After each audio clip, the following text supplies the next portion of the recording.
Sa nakakuha sa mga laylay na mga programa, laylay na mga opisina gikan sa City Hall. Pati po ang kasalan ng bayan, City, Kabuk na nagminyo ato na adlaw gyud. So ako kayo masalamat. Medyo gamay gid ang nakaminyo kay tungod kay nakauna mong buaya. So dito gid nakarehistro ang uban taga Dansuli sa Mubaya. So naunhan ta sa Mubaya. Pero sige lang di City Kabuk ka nakasala to na adlaw.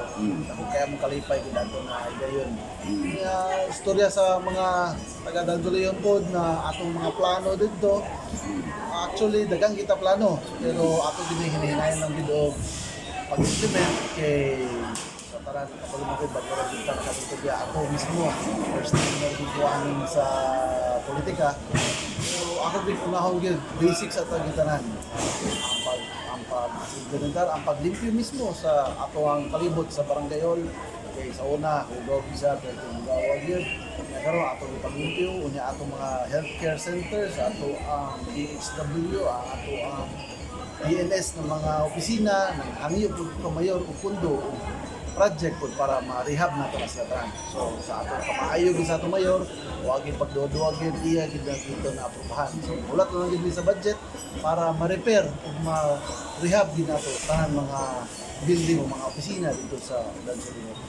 Tanan lang ako napasa siya, lahi-lahi ito sila ng mga POW pero mo total din siya sa mga 9.6 million kung ito mo sa'yo. Diyan na.